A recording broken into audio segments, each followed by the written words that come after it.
Hi, I'm Blake Hounshell, and this is another installment of FPTV. We're here at the Global Thinkers 2011 Gala, and I'm here with Bjorn Lomborg, who is a scholar and a noted contrarian when it comes to climate change issues. He's a major architect of the Copenhagen consensus, and I'm here to ask him just a few quick questions. My first question for you is, why do you think we put you on this list?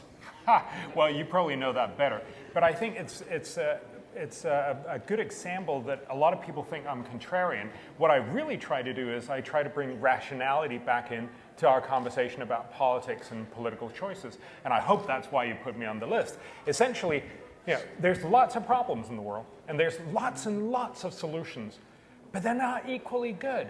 And what we try to do is to utilize economics as a way of saying some solutions give great bang for the buck, some don't. Why don't we do the ones that do great bangs for the buck first? And that's what annoys some people when I, for instance, point out that our current solutions to climate change cost a lot and do very little good. Shouldn't we try to find other and smarter ways to tackle global warming? Now, what we've seen, I think, over the last few years as the UN-led process has tried to come up with some kind of replacement for the Kyoto Treaty, and we're really coming up against a pretty hard deadline to do that. Do you feel vindicated?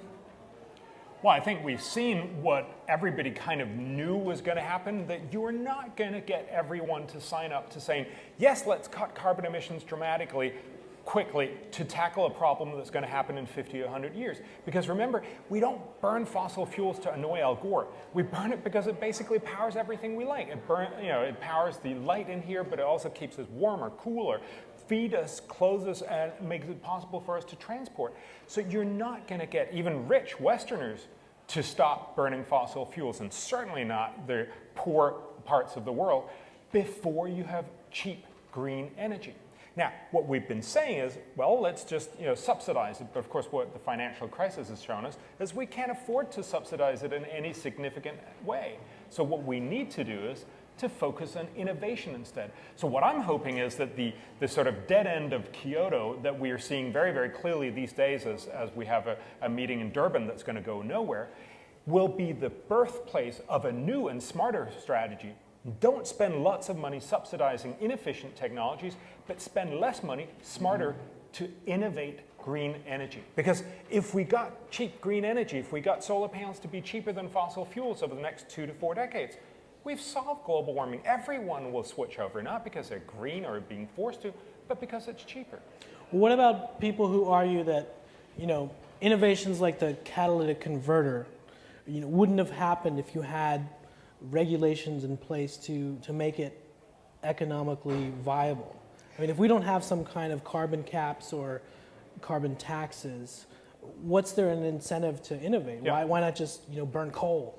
There's definitely an argument of saying when you're somewhat close to a technological solution, you come in with regulation and actually bring out lots and lots of production. That was essentially what we did with the catalytic converter. We knew we could do it. It was probably twice as costly, but if we produced lots of them, we could actually make them really cheap.